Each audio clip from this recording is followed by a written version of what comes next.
ये कहानी अनामिका और अयान की है। यह एक सैड लव स्टोरी है। दोस्तों, आगे आप सुनेंगे अनामिका और अयान कैसे मिले और एक दूसरे से जुदा हुए। पूरी कहानी सुनने के बाद आपको ये कहानी कैसी लगी हमें कमेंट करके जरूर बताएं। धन्यवाद। अनामिका मध्य प्रदेश से दिल्ली कॉलेज के लिए आई थी और अयान राजस्थान से उसी कॉलेज में पढ़ने आया था। अयान एक सीधा साधा सा लड़का है जो ना लड़कियों से ज्यादा बात करता है और ना किसी से ज्यादा मतलब रखता है। अयान की यह बात अनामिका को बहुत अच्छी लगती है और वो किसी ना किसी बहाने से अयान से बात करने की कोशिश करती है। अनामिका दिखने में क्यूट लगती है। कुछ ही समय में अयान और अनामिका की दोस्ती हो जाती है। अयान धीरे धीरे अनामिका को पसंद करने लगता है। दोनों दिन भर कॉलेज में बातें करते अपने हर लाइक डिसलाइक को शेयर करते हैं और कुछ समय में बहुत अच्छे दोस्त बन जाते हैं। अयान की लाइफ में पहले कभी कोई लड़की आई नहीं थी, जबकि अनामिका के पहले दोस्त है और वह सबसे बात करती है। अयान को ये पसंद नहीं था। एक दिन बातों ही बातों में अयान अनामिका को अपने दिल की बात बता देता है। अनामिका उससे एक दिन का वक्त मांगती और कहती है, मैं कल तुम्हें इसका जवाब दूंगी। अनामिका सोचती, जब अयान कॉलेज पढ़ने आया था तब वह सिर्फ पढ़ाई पर ध्यान देता था, पर अब उसका पूरा ध्यान मुझ पर रहता है। अगर मैं इसकी गर्लफ्रेंड बन जाऊंगी तो ये पढ़ाई भूल जाएगा और मुझ में ही लगा रहेगा। यही सब ख्याल अनामिका के मन में होते हैं और दूसरे दिन अनामिका अयान को मना कर देती है और कहती है, मैं तो तुम्हें बस अपना दोस्त समझती हूँ, इससे ज्यादा कुछ नहीं। मैं यहाँ पढ़ने आई हूँ और कुछ करने नहीं। तुम चाहो तो मेरे दोस्त रह सकते हो। अयान दोस्ती के लिए मना कर देता है और अनामिका को बहुत समझाता है, लेकिन अनामिका कुछ नहीं सुनती।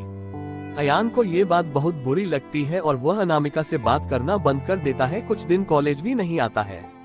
अब अनामिका को भूलकर पूरा ध्यान पढ़ाई में लगाता है और ना किसी से ज्यादा बात करता है और ना मतलब रखता है। देखते देखते कॉलेज बीत जाता है और सब अलग अलग हो जाते हैं। Sad love story in Hindi. अयान कॉलेज में टॉप कर जाता है और सबसे पहले नौकरी पा लेता है।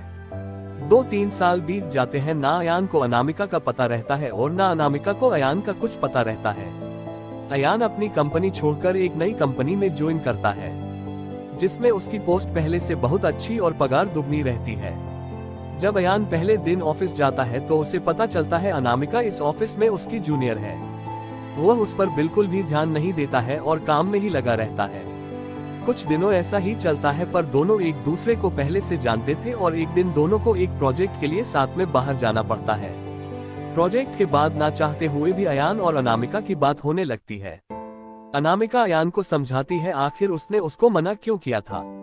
अयान को अनामिका की बात समझ आ जाती है और दोनों में गहरी दोस्ती फिर से हो जाती है। पूरे ऑफिस में दोनों की दोस्ती के चर्चे होने लगते हैं। अयान सीधा साधा लड़का रहता है, उसको ज्यादा कुछ समझ में नहीं आता है। अयान कुछ समय बाद अनामिका को डिनर पर ले जाकर फिर से प्यार का इजहार करता है। अनामिका इस बार अयान से मना नहीं करना चाहती, पर उसके पास कोई चारा नहीं है क्योंकि कुछ ही दिनों में उसकी शादी होने वाली रहती है। अनामिका अयान को अपनी शादी की बात बताती है। इस बार अयान का दिल पूरी तरह टूट जाता है। वह बिना कुछ कहे वहां से चला जाता है। अनामिका रात में सोचती है कि अयान से अच्छा लड़का मुझे कभी नहीं मिलेगा। वह फैसला करती है कि कल अयान को हाँ कर दूंगी और मम्मी पापा को अयान से शादी के लिए मना लूंगी। जब दूसरे दिन अनामिका ऑफिस जाती है तो उसको पता चलता है कि अयान ऑफिस छोड़कर चला गया और दोबारा कभी कंपनी में नहीं आएगा। जाते जाते अयान अनामिका को एक खत लिख जाता है। जिस दिन मैंने तुम्हें देखा था उसी दिन से मैं तुमसे प्यार करता हूँ। मैं तुम्हें जिंदगी में कभी नहीं भूल पाऊंगा। तुम जहाँ भी रहो, जिसके साथ भी रहो, खुश रहो। अब इस जीवन में इस दर्द के साथ ही जिंदा रहूंगा। मैंने हमेशा तुमसे प्यार किया है और केवल प्यार किया है। तुम मेरी जिंदगी में आने वाली पहली और आखिरी लड़की हो। अब ना मेरी जिंदगी में कोई आएगा और ना मैं किसी को आने दूंगा। मैं बस अब तुम्हारी यादों में रहूंगा। आज के बाद पूरी जिंदगी में तुम्हें कभी अपनी शक्ल नहीं दिखाऊंगा।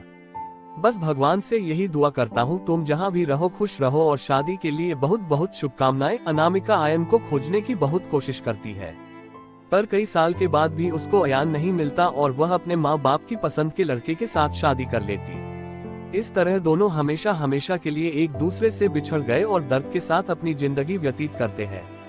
ये कहानी पसंद आई तो प्लीज शेयर करें, लाइक करें और जरूर सब्सक्राइब करें।